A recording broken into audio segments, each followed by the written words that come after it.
Hey, Prime members, did you know that you could be listening to this episode and every episode of Funny 'Cause It's True ad-free on Amazon Music? That's right. Prime members get access to the largest catalog of ad-free top podcasts. To listen, download the Amazon Music app or visit amazon.com/FCIT. With Amazon Music, you get access to the most ad-free top podcasts. Avoid the ads and listen to your favorite podcasts ad-free with the Amazon Music app or by visiting amazon.com/FCIT. That's amazon.com/FCIT. If you struggle with anxiety or depression, let me start by saying you are not alone. Hers can help you find the support that you need. Through Hers, you can get access to real medical providers 100% online. The process is simple. No insurance, no doctor's appointments, no pharmacies, just mental health treatment. To get started, go to forhers.com/Elyse. That's forhers.com/ELYSE. Prescription products require an online consultation with a healthcare provider who will determine if a prescription is appropriate. Restrictions apply. See website for full details and important safety information. Lemonada.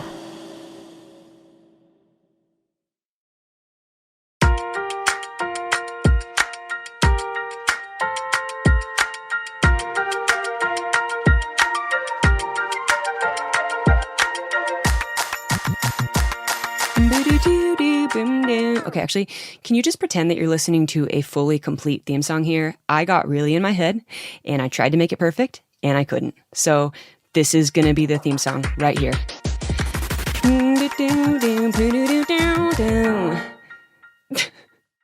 Hello, and welcome back to Funny 'Cause It's True. I'm Elyse Myers. Today, I'm talking to Grammy and Emmy-nominated comedic legend Tig Notaro. When I tell you that I laughed throughout this entire interview, I'm not lying. Tig's presence on stage is her real-life presence, and the longer that we talked, the more I found myself automatically laughing earlier and earlier every time she started a new story. Tig has been performing comedy for over 3 decades, but not only that, she's also producing, directing, and acting. She also has a really cool animated special called Drawn on HBO. Definitely check that out. Okay, 2 things that are funny because they're true. Number 1, there was a point during this interview where I was laughing so hard that I truly thought I was not going to recover and finish the interview. We recovered. I got there. We completed the interview, but it was not looking good for a second. And number 2, I wasn't trying to, but I did insinuate that Tig was boring. And then I tried to recover by calling her mundane. So that's good. All right, let's get into it. Tig, hello. Hi. How are you doing? I see that you're in a hotel room. Is this fun travel, work travel? It's both. I'm in Portland doing some shows, trying to get ready for my next stand-up special. So it's fun because I did a 70-city tour last year. Wow. And now I'm hitting some clubs to really get myself ready. When you travel, do you get to bring, because I know you have 2 kids and you have 3 cats, right? Do you get to bring all of them? Yeah, the cats are loose here in the hotel room. They went to fill up the ice bucket. Okay, perfect. No, I pretty much travel alone as far as my family goes.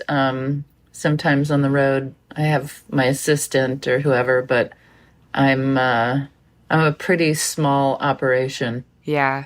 Mm-hmm. I always miss my family when we travel. I always do bath time and bedtime on FaceTime if I can. Okay, just to clarify, I meant FaceTime in for my son's bath time. This is not Elyse in a bath, FaceTime. It's not that kind of FaceTime.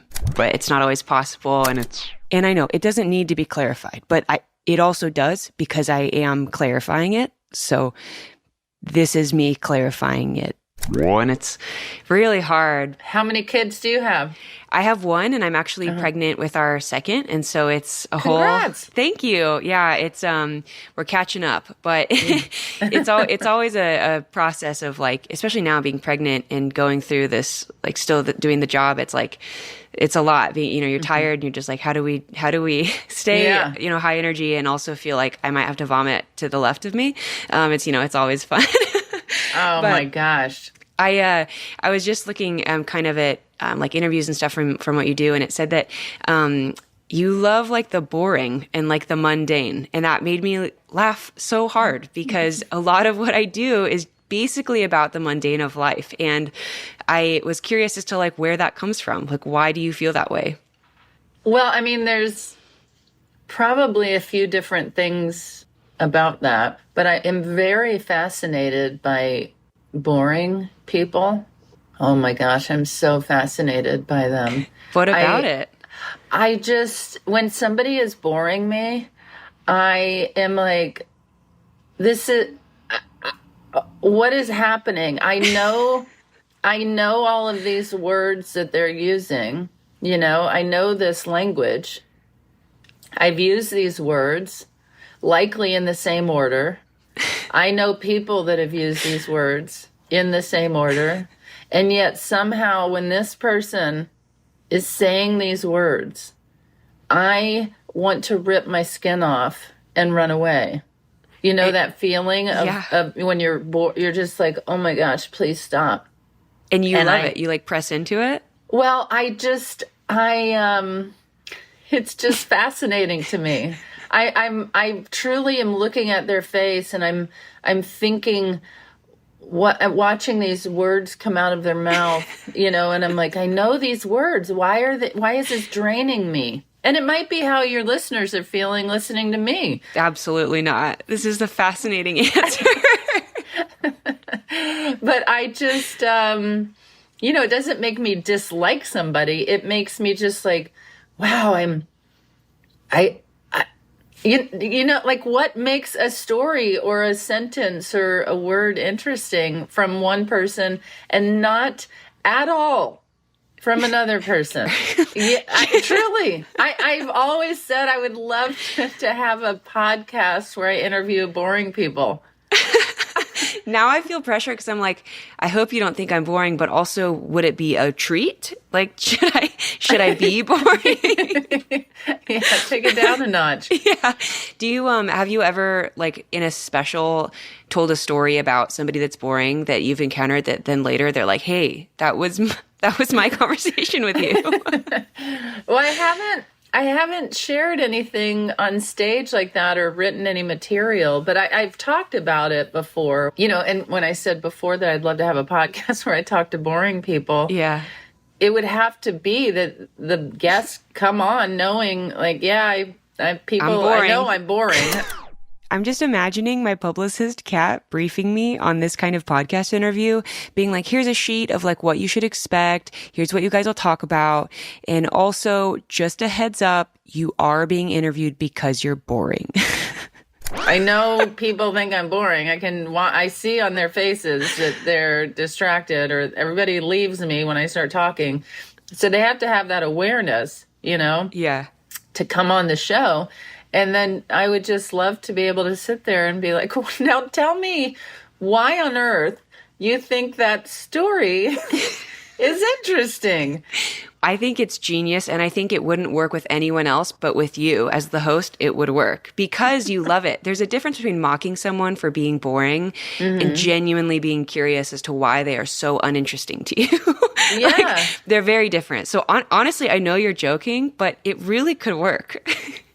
Do you know I'm joking? I'm kind of serious. Are you? Okay. I would never start the podcast. I truly know that that's not realistic. But man, if somebody told me, there's a podcast where somebody talks to boring people and tries to get to the bottom. About nothing. Yeah. Well, then they would think it was Seinfeld or something, right? Oh, you're right. You're right. Yeah. I was like, yeah, where have I heard that saying? Have you always been this way, even as a kid? Interested in boring people? Yeah.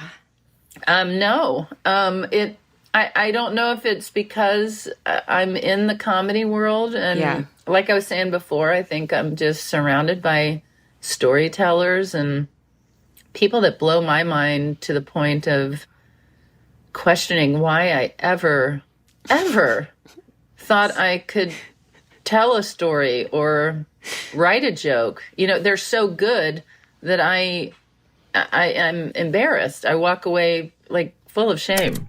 I have experienced this feeling that Tig is talking about more in like the last year and a half than I ever have in my entire life. It's like you're in a room full of people that do what you do, and you want to express that you also do what they do, but not really, because it's not as good. But you want to be that good one day because they've had way more experience and time to do this thing. And then you kind of go through this like endless loop of like, I don't belong here, but yes, I do. And so I might just cry because I don't know how to process this. Kind of like that.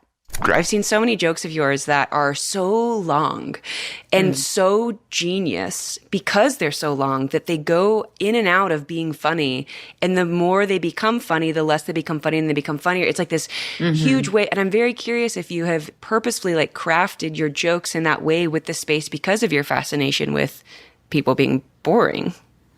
I don't think it comes from that. I might just have a tinge of boring in me. No. But I do. Or mundane, I guess, is a better way to. Yeah, any of it. Not you. Okay, I'm. It's okay. Please stop talking. Whether it's me or not. I don't know. I think it's just. I remember there was an article about me in the New York Times, and the writer had talked about how repetitive I am in my storytelling. And he wasn't necessarily saying it as a positive or negative. He was just saying that I will be repetitive. And that could be boring and drawn out to somebody. But to me, I don't know where it comes from, but I drag it out. It's so good. You are so comfortable with like people getting uncomfortable in a joke. Like the one I recently saw of you was the stool. You dragged a stool across the stage. Yeah. For people that don't know, it's like you made a funny sound, right? One time with a stool and people laughed, so then you just kept doing it and you just kept dragging it.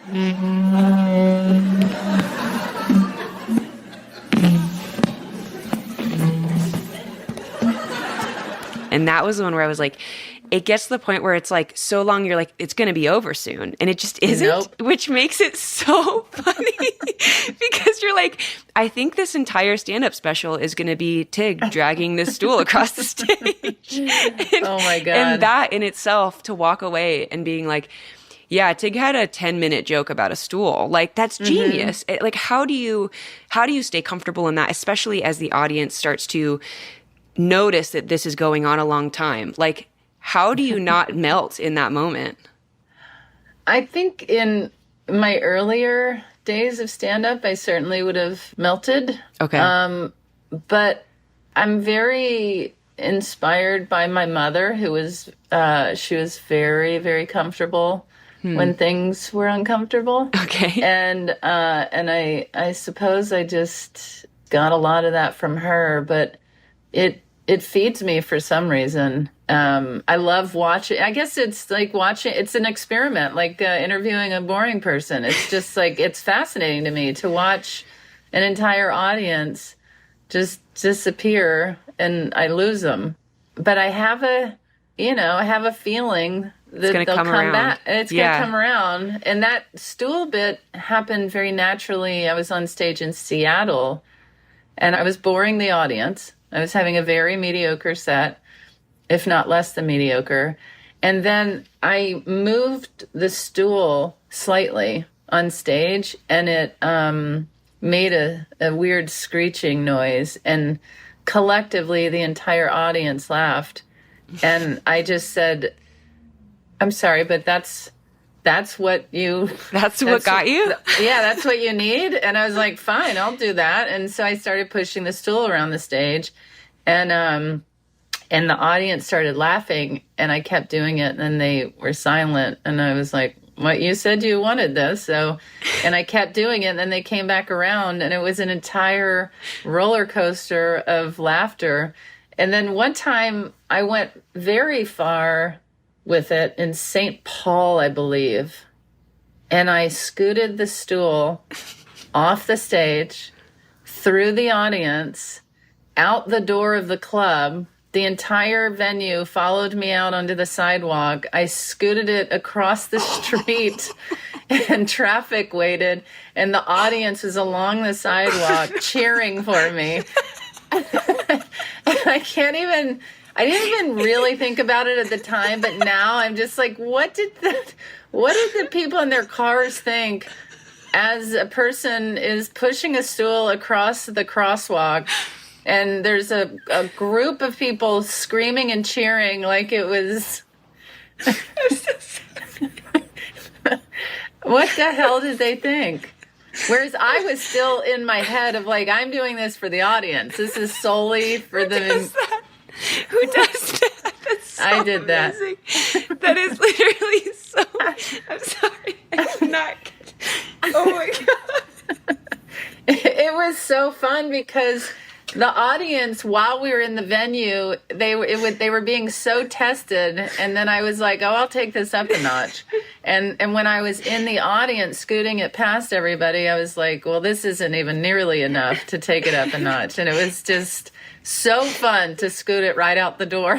How many people were following you? Like, how rough estimate? Well, that was when I was still doing clubs, and so I would imagine there was 150 or 200 people on the sidewalk cheering me on. This is the best thing I've ever heard. I am so glad. I would have scooted it back to my hotel and never returned to the show if I knew where I was going. Yeah. How did you transition back? I just picked up the stool and I was like, all right, let's go back in. And then we all went back in. And, now that we're talking about it, it makes me want to reach out to my fan base and ask who was there. This was probably 13, 14 years ago. Wow. And so I doubt there's a video of it, but it makes me curious to say, hey, were you at my St. Paul show when I scooted my stool off the stage, through the audience, out the door, across the street, oh my God, through traffic? This is genuine. Like, I have never met anyone that's committed to a bit more than that. That is like so much dedication and so much confidence that they're going to go there with you. Like, imagine if it didn't work. Like, you would have left. All the better. Are you kidding me? I wouldn't have just left. I would have been like, well, I know that if it didn't work and I returned to the stage, then there would be a whole other wave of laughter for a whole new thing, Oh my God. I feel like it is so completely opposite to how I would feel in that moment, because I am so like deeply insecure as a person that like if a joke started turning in any moment, I'd be like, you're so right. I am literally not funny. I would just like leave. I just could never be like, no, I know better in this moment than you do, and you're going to follow me. But see, I didn't even know that I knew better. I didn't know that it was going to come around. You just go for it. Yeah, I just went for it. Okay, we got to take a quick break, but we'll hear more from Tig when we get back.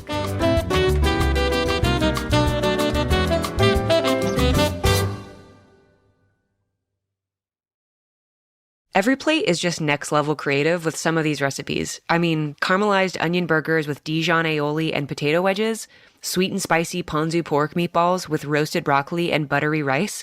These meals are so indulgent and delicious that you'd never believe that Every Plate is 25% cheaper than grocery shopping. Every Plate can help you get more bang for your buck with 25 tasty and affordable recipes to choose from each week. Plus, you also have your choice of 22 sides, snacks, desserts, and more. Better yet, Every Plate offsets 100% of their carbon footprint to your door, and their meals have a 31% lower carbon footprint on average than supermarket meals of the same portion. What surprised me the most about Every Plate is how quickly the meals come together. Not only am I saving a ton of time by not waiting in line at the grocery store, but I'm usually done preparing dinner and ready to eat in under 30 minutes. Plus, I always have leftovers, which are the best part of cooking, let's be honest. Get started with Every Plate for just $1.49 per meal by going to everyplate.com/podcast and entering code Elyse149. That's everyplate.com/podcast and code Elyse149. When you're working on reducing your anxiety or depression, it can be so overwhelming just trying to figure out where to begin. My advice? Don't tackle it alone. There are people who can help you take a step back and assess your options, then find the best one for you. Hers offers access to mental health care that can support you in your day-to-day, including dealing with anxiety and depression. At forhers.com, you can get access to real medical providers who can prescribe trusted mental health medication if it's right for you. The process is 100% online, including free, unlimited check-ins, provider messaging, and support along the way. Plus, to make things even simpler, you can get your first month of treatment for just $25 if prescribed. To get started, go to forhers.com/Elyse. That's forhers.com/ELYSE. Hers has helped empower so many people to find the best treatment for themselves, putting it back in your hands. Get started today at forhers.com/Elyse. That's forhers.com/ELYSE. Offer only available if prescribed. Prescription products require an online consultation with a healthcare provider who will determine if a prescription is appropriate. Subscription required. Additional restrictions apply. See website for full details and important safety information.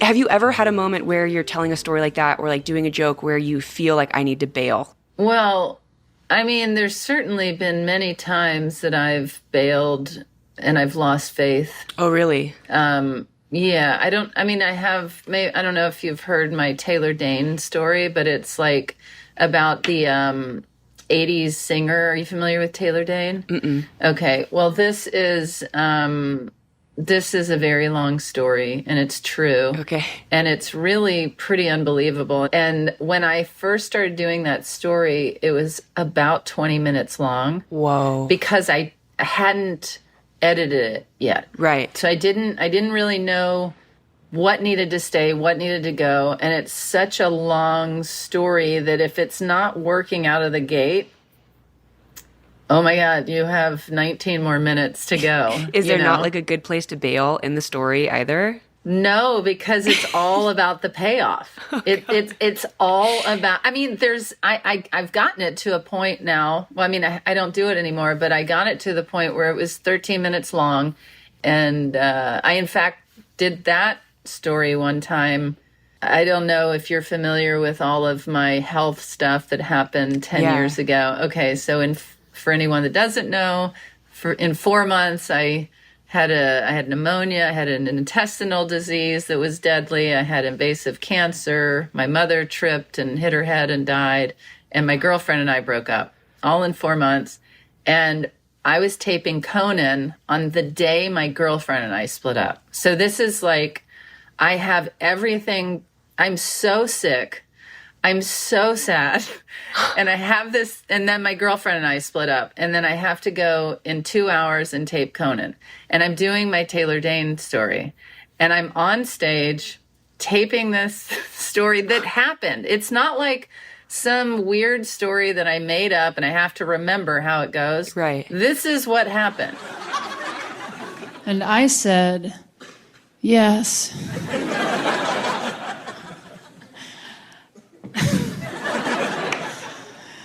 Oh my gosh. I'm completely blanking on what happens next in this story that I've told a few times. So Taylor Dayne says, wait, guys, I'm blinking.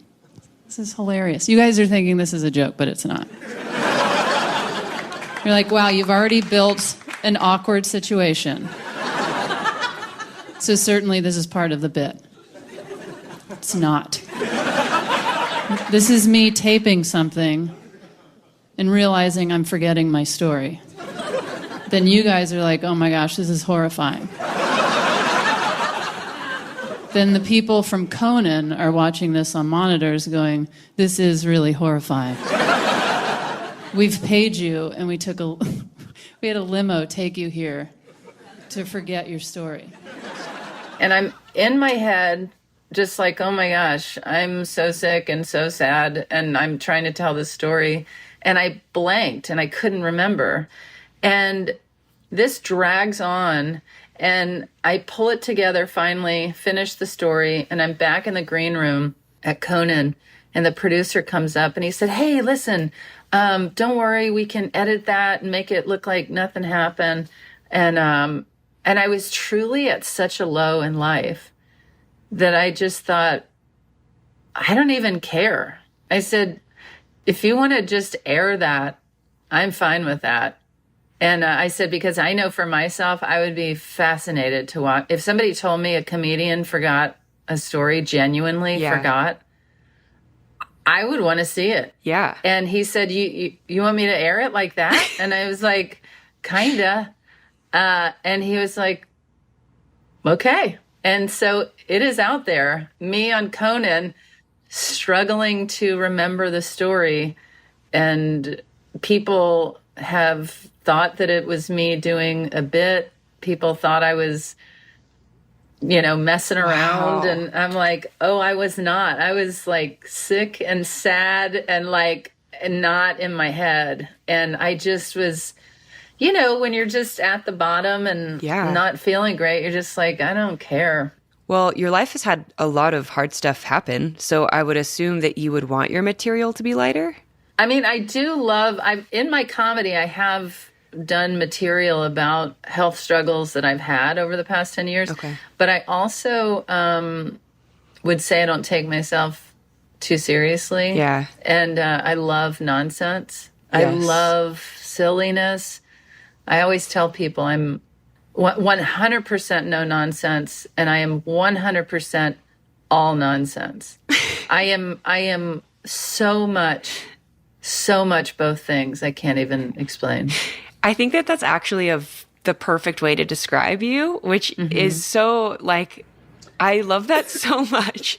I think that sometimes comedians like can get really wrapped up in wanting to be impactful in what they talk about, which is so beautiful. And they want to be like deep and they want to be funny and smart, like all of it in one like ball. And to listen to somebody who is like you, that is very dry, like you're very dry, but you are silly. And those two together is genius. And it's just you. Like talking to you now, I'm like, oh, this is literally your personality. And it makes me so happy to know that that's you on stage too.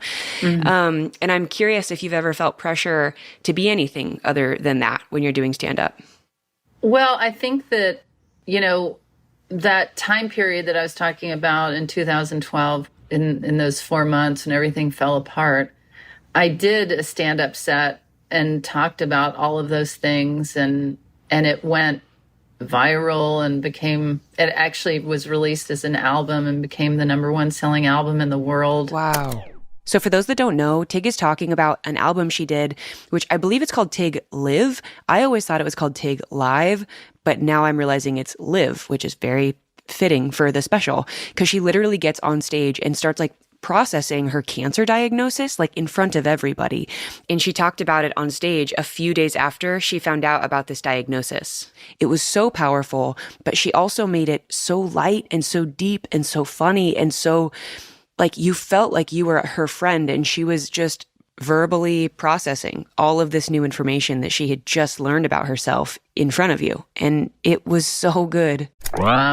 And so I was known because of that moment in time as somebody that shares deep and personal and, intense, dark things. And I was looking at myself for a while after so many people only knew of me as that. Yeah. I was looking at myself like, is that what I am? Did I just like find my real voice? And I just talk about heavy things and make them light. And so I was very confused, I would say, for about a year after that album came out, trying to find my voice and find it naturally, because my voice has certainly, I wouldn't say my voice has changed over the years, but I've allowed myself to do whatever I want, whether it is dark stories or long personal stories or something so silly, or maybe something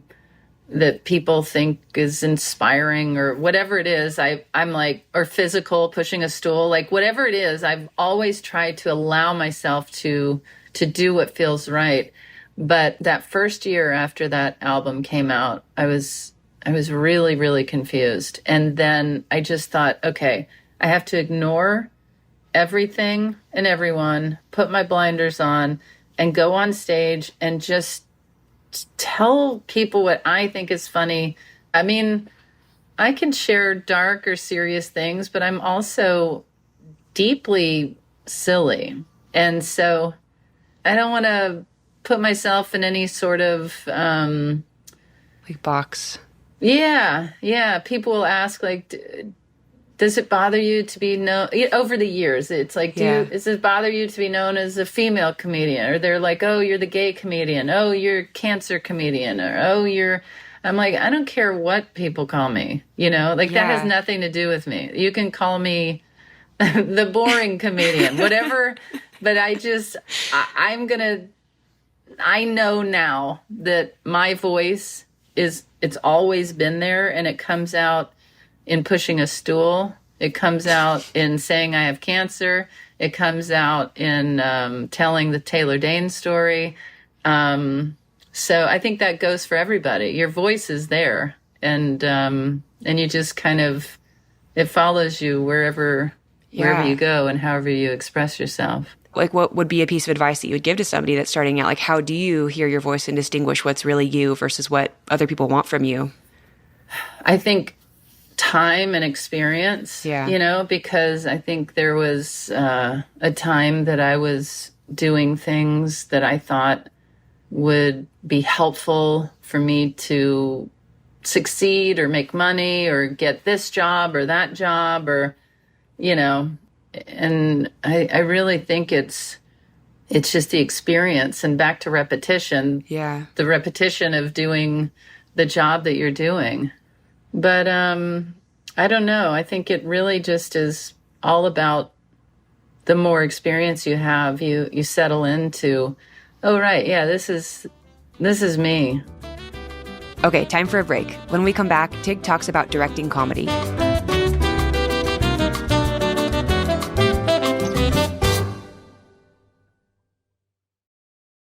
Do you take a million photos and only let them sit in your phone for ages? Well, what if you could put all of your photos, from random camera roll pictures to high-res wedding albums, onto one gorgeous frame? You can now with a digital frame from Aura. Named the best digital photo frame by Wirecutter, The Strategist, and featured in hundreds of gift guides, Aura frames are guaranteed to make mom or grandma smile.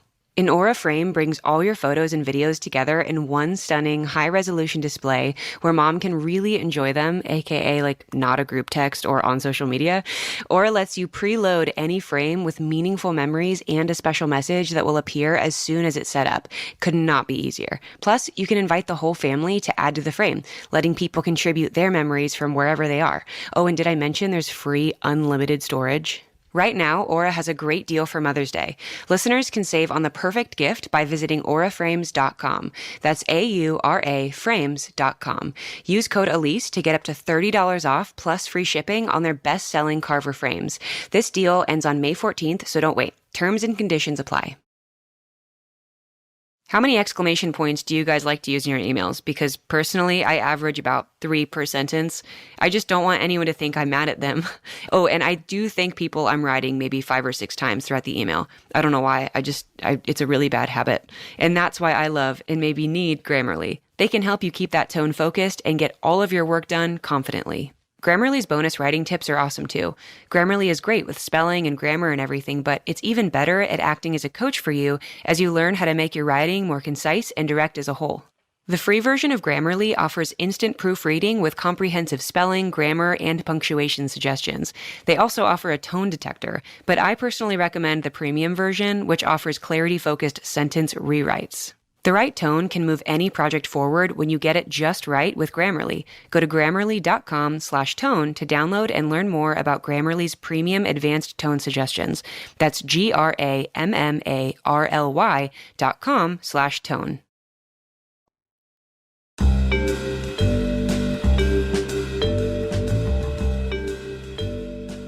So I know that you've backed projects with Atsuko and Aparna. I've been really lucky to talk to both of them on this podcast. What is it like to support comedians rather than be behind the mic? I think, for me, it's just, as a comedian, knowing that what I would need from anybody is that they would encourage me to be myself. Yeah. And to create an environment or a bubble or whatever it is around these people that I think are so... Aparna and Atsuko are amazing, so extraordinarily talented. Yeah. I mean, my jaw is on the floor when I see them. They're you so know? good. And they're so under like stated with their comedy too. It's just genius. Yeah. Yeah. When I saw Aparna, I mean, a decade ago or something, I was like, oh my Lord, this girl is so funny. And then Otsko, I met right before the pandemic. But yeah, I would say mainly that's it. Is like if you think somebody is funny and talented, then you create a bubble that encourages what they do. You give them what they need, and you just let them do what they do, because that's what they were doing when you saw them in the first place. Right. Yeah. It's not like I'm going to come in and start being, oh, Otsko, move this, change that, do this, do that. If somebody has a question of, hey, what do you feel? I'll tell you what I feel, but I don't even know that that's the right answer for you. It's just, it's my own instinct for myself. And I don't know that that's the right instinct for you, but I'm here to protect your vision, you know? Have you felt like directing that kind of stuff or just being a part of, having a label and giving people opportunity? Have you felt like it is the natural, like right next step kind of in your career with your comedy? Like you've performed for so long. Does it feel like stepping into that was natural? Well, I mean, it was natural only because I feel so passionate about those two. I mean, there's others that I feel passionate about like, as well. That's it. Everyone else. Otsko and Aparna, that's it. But no, I think it's not that I'm saying, oh, I've been doing this almost 26 years, so now I'm going to step aside and and let me present to you the up and coming next prodigies. generation. Yeah. It's because it's not really about me. It's just that those two I happen to really be drawn to, and in whatever way that I could help facilitate what they were doing, I'm on board. But I mean, I think I still want to do stand up. But yeah, I can't even say that I'm thinking of myself as a director, that's what I want to do. It's just that, in fact, I thought I didn't want to direct anything again. And then Otsko called and said, hey, would you direct my special? Wow. And I just thought, well, I got to do that. I love that. It's so cool that like you saw something in them and you were like, I can't not be a part of it. Whatever you need, like I can't not help or be a part of it in some way because they're so talented and so like genius. Like you meet those people where it's like they are so magnetic and they're like lightning in a bottle kind of, where you're like, I don't care what you want to do. I want to be along the journey with you, and whatever I can give you, I want to give you. Like, absolutely. There's just been so many people I've had the pleasure, especially you, like meeting people like this on the podcast. It's like, when else would I get to the opportunity? I'm not a stand-up comedian, so like, I'm not going to just see you in a club or like tape us, but I tell stories online by myself in my room. And so, you just get this opportunity to like cross paths with people, and you're just like, I can't believe you exist. Feeling that way about another comedian is it's like magic. It's especially fun when you're a comedian and then, again, 26 years in, you see people that you're like, whoa, that's exciting. Like Aparna excites me. Otsko excites me. Maria Bamford excites me. Are you familiar with Maria? I know the name. I'm so bad with names and faces, but I know that I've. Well, you jot that name down, and if you like silliness, she tells some real stuff and shares things about her life. But man, you will not see it done like Maria Bamford does it. We're gonna get off, and I'm just gonna watch all of Maria Bamford's stuff. Yeah. Okay. Well, that's all the questions I have. I am so excited I got to meet you and talk to you, and I'm glad you made time in your hotel and on travel. Yeah, of course. Thanks for having me. And if anybody wants to hear me continue to talk and maybe share some boring stories, I have a couple of podcasts. Yes. Tig and Cheryl, True Story, with Cheryl Hines from Curb Your Enthusiasm. Oh my gosh. We talk about a new documentary every week, but of course it's comedic. And then I have an advice podcast called Don't Ask Tig, where a celebrity comes on every week, and we try and help save the world. So, Oh, I need to hear that one. That's amazing. It was so good to meet you. Thank you so much, Tig. thanks for having me. You too. Thank you so much for listening to my episode with Tig Notaro. Check out her special Drawn on HBO or her podcast, Don't Ask Tig.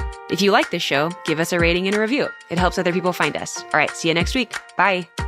Funny 'Cause It's True is a Lemonada Media and Powder Keg production. The show is produced by Claire Jones, Zoe Dennis, and Linnea Tony. Our associate producer is Tiffany Bowie.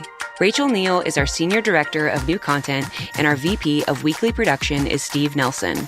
Executive producers are Stephanie Whittles-Wax, Jessica Cordova-Kramer, Paul Feig, Laura Fisher, Kesla Childers, and me, Elyse Myers.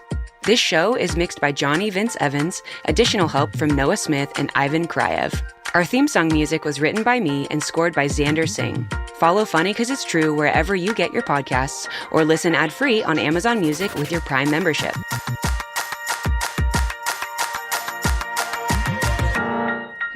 Boo-doo-doo-doo-boom-doo.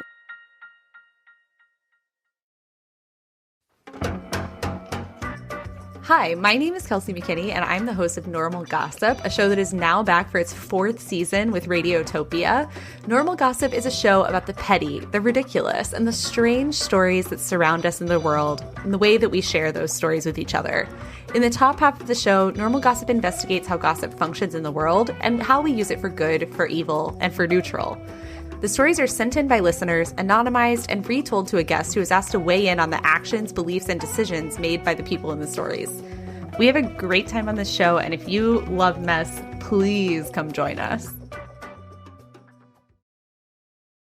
If you love Lemonada content, a quick, easy, and free way to help us keep our shows running is to fill out our anonymous listener survey.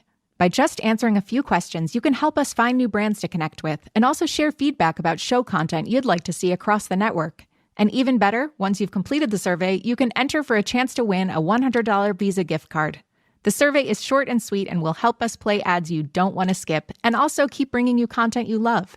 Just go to lemonadamedia.com/survey. Survey. Survey. Survey. Survey.